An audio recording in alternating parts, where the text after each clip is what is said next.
दिल्ली, मुंबई और इन्हीं दूसरी मेट्रो सिटीज की तरह आज जो शहर डेवलप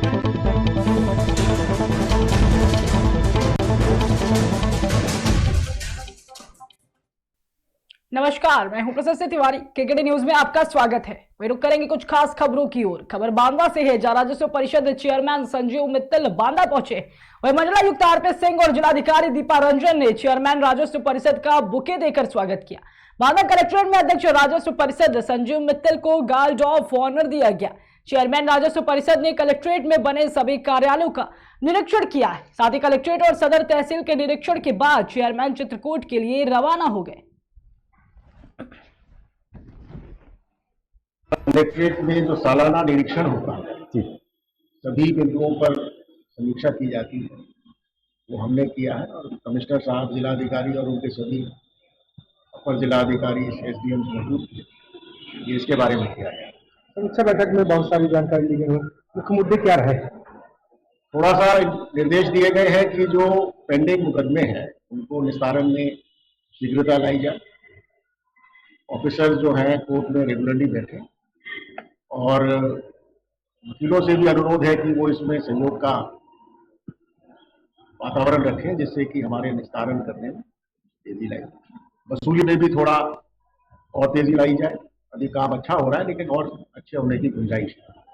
बाकी जल्द सुनवाई में अच्छा काम हुआ है। लोगों की समस्याओं के निस्तारण में जिलाधिकारी ने कई नए स्टेप्स लिए हैं, उसमें अच्छे नतीजे आए हैं और आगे और भी अच्छे नतीजे आएंगे। कलेक्ट्रेट में जो सालाना निरीक्षण होता है, वो कहाँ फतेहगढ़ से आ रहे थे अपने घर के लिए। हादसे में नव युवती सुनैना की मौत हो जाने व पति के घायल हो जाने पर परिवार में कोहराम मच गया। बता दें कि सुनैना थाना कमालगंज के गांधीनगर बटपुरा निवासी अमन बातम की 20 वर्षीय पत्नी थी। वह पति के साथ राजूपुर के ग्राम दारापुर मायके गई थी। सुनैना आज दोपहर बाद पति के साथ फतेहगढ़ से टेम्पो द्वारा घर जा रही थी। वही कमालगंज में टेम्पो रास्ते में शशि कोल्ड स्टोरेज के निकट से तेजी से गुजर रहा था। उसी समय बाइक को बचाने के प्रयास में चालक से अनियंत्रित टेम्पो पलट गया। हादसे में सुनैना और उसका पति अमन कई यात्री सहित घायल हो गए हैं। घायलों को एम्बुलेंस से सीएचसी कमालगंज ले जाया गया। वहीं डॉक्टरों ने सुनैना को मृत घोषित कर दिया। गंभीर रूप से घायलों को लोहिया अस्पताल में रेफर किया गया। वो कहाँ फतेहगढ़ से आ रहे थे अपने घर के लिए, टेम्पो पलट गया। टेम्पो पलट गया? हाँ। तो इसमें कितने लोग घायल हैं? 3 जने। 3 जने घायल हैं? मेरी बाइक घायल अंदर पड़ा है। मेरी बाइक तो मरी गई। बाइक का क्या नाम है? सुनैना। सुनैना। तुम्हारा टेम्पो कहीं पलट गया कि किसी टक्कर हुई थी? टक्कर हुई थी, आगे तो गाड़ी आई थी तो मोटरसाइकिल बचा चक्कर उसने पलट दिया, उसने एकदम पलट दिया। फिर मुझे ध्यान, मेरी आंख बंद हो गई। जो मृतक है, जो खत्म हो गई, तुम्हारी पत्नी है? वाइफ है। क्या नाम है? सुनैना देवी। सुनैना देवी। अच्छा, और 4-5 घायल है इसमें क्या? 3 जने घायल थे, 2 अंदर पड़े। टेम्पो वाला भाग गया? टेम्पो वाला वहीं घायल पड़ा है, पता उठा के लाया तो मिलाया हमने, तो एम्बुलेंस में आ गई। अच्छा, पुलिस सूचना दी आपने पुलिस को? अभी आ तो गई पुलिस। उस टाइम तो एम्बुलेंस को बनाया, पुलिस को बुलाएं जिस टाइम तो। अभी 5 लोग घायल आए हैं, तो इसमें एक की वहीं पर ऑन स्पॉट डेट अवस्था में लाया गया है, जिसका नाम सुनैना है, एक गांधीनगर रहने वाली है। ये मृत अवस्था में हमारे पास आई, और इसके अलावा 4 लोग और घायल हैं। ये कहाँ रहने वाली महिला? ये गांधीनगर रहने वाली है। तो ये कमाल थाना पुलिस लेके आई, कौन लेके आया इसको? कमालगंज थाना पुलिस को सूचित कर दिया गया, वो भी आ गई। बाकी 108 मतलब एक महिला एक्सपायर हुई है। घायल कितने हैं यहाँ पे? घायल 4 लोग। तो इनको क्या किया? इसमें से 1 को रेफर किया गया, 3 को प्राइमरी। विश्व जन कल्याण के लिए हमारी जनपद देवरिया के रुद्रपुर के दूसरी काशी में जन कल्याण के लिए महारुद्राभिषेक महामृत्युंजय जाप रुद्र महायुग शुरू पौराणिक तीर्थ दुधेश्वर नाथ मंदिर पर 11 दिवसीय महारुद्राभिषेक अनुष्ठान वैदिक मंत्रों से शुभारंभ किया गया। वहीं महाकाल की नगरी तीर्थ पुरोहितों के रुद्राष्टक मंत्रों से दूसरी काशी का परिक्षेत्र गुंजायमान हो रहा था। जय शिव शक्ति महारुद्राभिषेक पूजन समिति की तरफ से हर साल होने वाले अनुष्ठान में विभिन्न प्रांतों से आए हुए शिव भक्त शामिल होते हैं। बता दें कि दुधेश्वर नाथ मंदिर को दूसरी काशी का दर्जा प्राप्त हुआ है। दूसरी काशी के रूप में विश्वविख्यात दुधेश्वर नाथ मंदिर तीर्थ के 15 पुरोहित देश के विभिन्न तीर्थ स्थलों पर भ्रमण करते हैं। वहीं समिति से जुड़े हुए तीर्थ 15 पुरोहित विभिन्न प्रांतों में जाकर विश्व कल्याण, जन कल्याण, यजमानों के कल्याण हेतु संकल्प आदि को लेकर गत वर्ष की बात इस वर्ष भी दूसरी काशी में भव्य अनुष्ठान करा रही। विश्व जन कल्याण के लिए हमारी समिति महारुद्राभिषेक एवं महामृत्युंजय का अनुष्ठान हर वर्ष की भांति इस वर्ष भी महाशिवरात्रि के माघ पंचमी से महाशिवरात्रि का अनुष्ठान किया जा रहा है। और हमारे यजमानों का कल्याण और उत्थान के लिए भोलेनाथ की कृपा से हर वर्ष की भांति ये समिति हमारी जय शिव शक्ति महारुद्राभिषेक पूजन सेवा समिति जो हम सभी ब्राह्मण दूर दराज से संकल्प लेके आते हैं सभी जजमानों का कल्याण के लिए यहाँ पर अनुष्ठान एवं महामृत्युंजय का अनुष्ठान जब किया जाता है। यह अनुष्ठान विश्व कल्याण जजमानों के कल्याण के लिए अनवरत हर वर्ष किया जाता है। इस वर्ष भी माघ बसंत पंचमी से लेकर महाशिवरात्रि तक 11 दिवसीय अनुष्ठान किया जा रहा है। हमारे समिति के सभी पदाधिकारीगण एवं सदस्यगण प्रदेश के भारत के अन्य प्रदेशों में जाके वहां से जजमानों का संकल्प लाके उनके कल्याण के लिए अनुष्ठान पूजन करते रहते हैं। आपकी समिति हर वर्ष बाबा दुधेश्वरनाथ के मंदिर पर ही केवल आयोजन कराती है। यह मंदिर काशी विश्वनाथ के बाद विश्व विख्यात छोटी काशी के रूप से जानी जाती है, इसीलिए अनवरत अनुष्ठान हर वर्ष यहाँ कराई जाती है। अनुष्ठान के अंतर्गत महारुद्रा अभिषेक, महामृत्युंजय, नवग्रह पूजन, वेदी पूजन, साथ ही काल सर्पदोष पूजन, ये संपूर्ण प्रकार के यज्ञ अनुष्ठान कराए जाते हैं। कहाँ के जजमान आपके अनुष्ठान में भाग लिए हैं? जी, हमारे इस महाअनुष्ठान में छत्तीसगढ़, मध्य प्रदेश और महाराष्ट्र के यजमानों के द्वारा यहाँ पर कुछ संकल्प भाग आया है, कुछ यजमान भी सम्मिलित हुए हैं।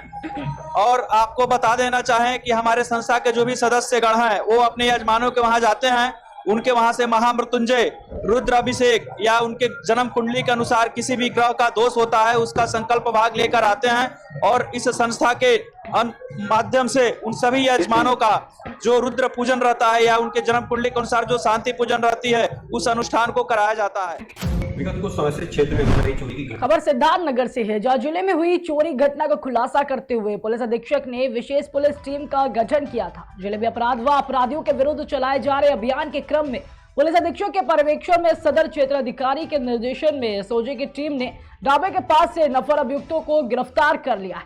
गिरफ्तार अभियुक्तों के कब्जे से चोरी के आभूषण, पंपिंग सेट, मोबाइल व नगद आदि बरामद किया गया है। विगत कुछ समय से क्षेत्र में हो रही चोरी की घटनाओं के अनावरण के लिए पुलिस अधीक्षक महोदय द्वारा स्पेशल टीम को तैयार कर निर्देशित किया गया था। उक्त टीम के सदस्यों द्वारा थाना उसका बाजार पुलिस व एसओजी द्वारा आज चोरी की घटनाओं का अनावरण किया गया है। इसमें थाना उसका बाजार की मुकदमा अपराध संख्या 13/23 व 17/23 व थाना चिल्हिया की मुकदमा अपराध संख्या 174/22 का अनावरण किया गया है तथा ब्रिजवानगंज बांसी मार्ग के पास से 3 अभियुक्तों को गिरफ्तार किया गया है, जिनके नाम सिराजुद्दीन उर्फ बबलू, रिंकू उर्फ छोटले और राम नयन है। इनका अच्छा खासा आपराधिक इतिहास भी है और इनके पास से चोरी की गए आभूषण, 1 अदद हाथलाई, 2 अदद मोबाइल, 1 अदद पंप सेट और 6,850 रुपए जो चोरी का माल बेचने से उनके पास थे बरामद किया गया है। उन्हें नियमानुसार विधिक कार्रवाई पूर्ण करके माननीय न्यायालय रवाना किया जा रहा है। इनके विरुद्ध गैंगस्टर एक्ट की कार्रवाई की जाएगी तथा नियमानुसार इनका गैंग पंजीकरण की भी प्रक्रिया ये रही कि हम। खबर बलिया से है, जहां नवानगर ब्लॉक के चखाजे उर्फ शेखपुर में सरकारी सस्ते गल्ले की दुकान का चयन के लिए सखी सहायता समूह को प्रथम स्थान दिया गया। किसी कारण समूह के लोगों का आवेदन निरस्त हो गया था, फिर अंतिम वरीयता इच्छुक प्रत्याशी का आवेदन मांगा गया, जिसके बाद सस्ती गल्ले की दुकान के चयन के लिए सखी सहायता समूह को प्रथम स्थान दिया गया है।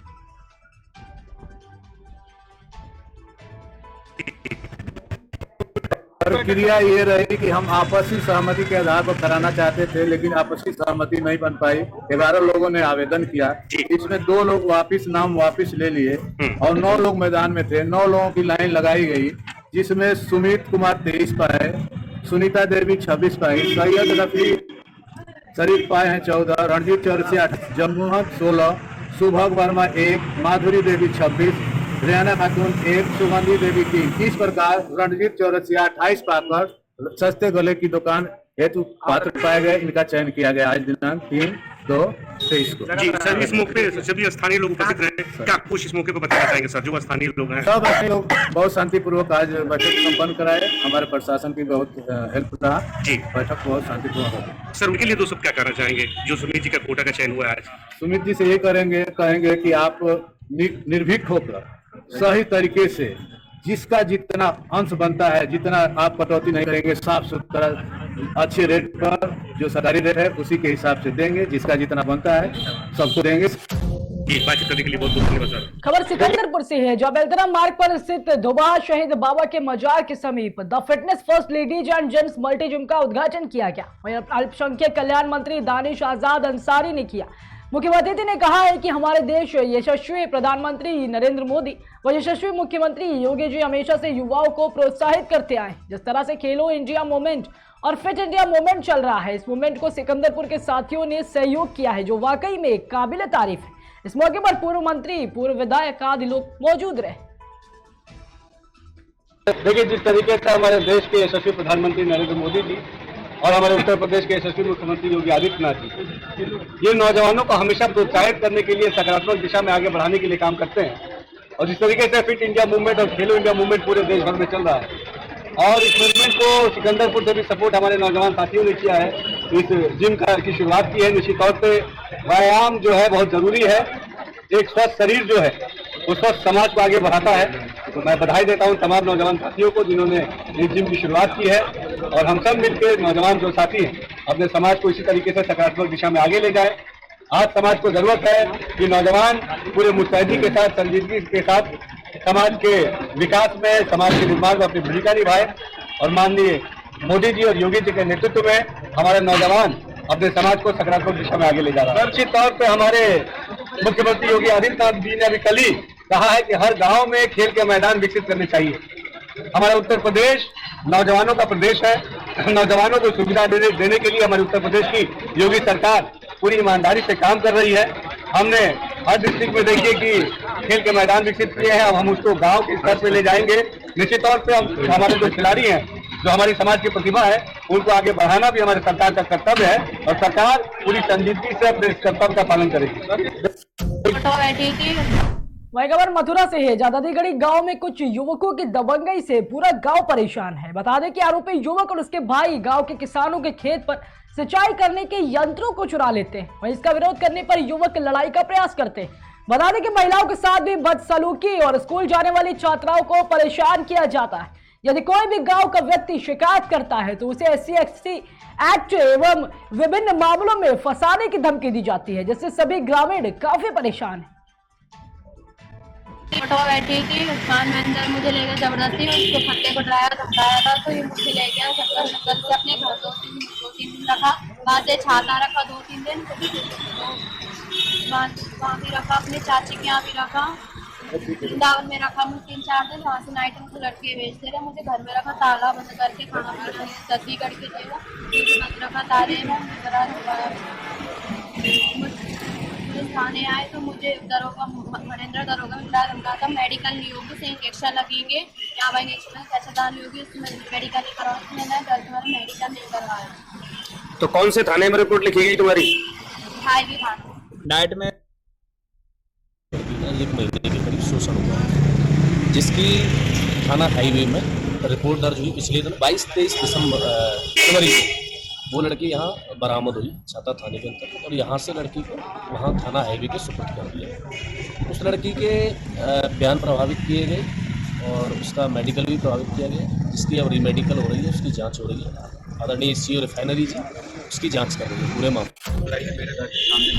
वही खबर फतेहपुर से है, जो जिले के राधानगर थाना क्षेत्र के भजनपुर के निवासी प्रेमा देवी ने पुलिस अधीक्षक को तहरीर देते हुए न्याय की गुहार लगाई। बता दें कि पीड़ित की जमीन पर कुछ लोगों द्वारा कब्जा कर पीड़िता के साथ गाली गलौज करते हुए जान से मारने की धमकी दी जाती है। साथ ही पीड़ित महिला से युवकों ने छेड़छाड़ जैसी घटना को अंजाम दिया। इसके बाद पीड़ित महिला ने अपने पति के साथ संबंधित थाना राधानगर जाकर उक्त लोगों के खिलाफ लिखित तहरीर देकर आरोपियों के खिलाफ कार्रवाई की गुहार लगाई। मेरे घर के सामने से रोड निकल रही, मेरे पिताजी जमीन में आज जीत गए, उनकी उम्र पूरी। वो हमारी जमीन में पट्टा पहले थे, पट्टा कैंसिल हो जाते हैं बोलते हैं, मगर सबके जो है रहते हैं। वो आज राजू मौर्य बोल रहा मेरा पट्टा। मैं लेखपाल के पास गया, लेखपाल बोलता तुम्हारा घर खुद मकान में गैला में बना है। तो लेखपाल से मैं बोलता मेरा घर गैला में बना है, उसको आप गिरवा दीजिए, तत्काल गिरवा दीजिए, उसको कोई आपत्ति नहीं, नहीं तो न्याय मुझको चाहिए। सारे लोग ताला में मकान बनाए हैं, या उनका पट्टा है वहाँ। हम उसको वो गाली गलौज कर रहे हैं, उनका बड़ा परिवार है, 2 आदमी उनके पुलिस में। जो मैं थाने जाता हूँ तो थानेदार मुझको आता है, गाली गलौज करता है, गलत। ये कब की घटना है? ये आज 15 दिन पहले की बात है। और जो कल था तो कल मैं थाने गया, पहले कल भी कोई घटना हुई थी क्या आपके साथ? अब कल की घटना बता रहा हूँ। मैं काम में लगा था फतेहपुर मैरिज हॉल में, तो ये औरत मेरी फ़ोन किया, मैं वहाँ से आया। आने के समय मैंने कहा लड़ाई हो गई, मैं थाने में एप्लीकेशन दिया। एप्लीकेशन बोले कि आप लिखा के लाइए, मैं 50 रुपये की एप्लीकेशन लिखा के लाया। वो एप्लीकेशन दे के मैं सीधा अपने घर गया। ये नहीं बता मेरे घर के सामने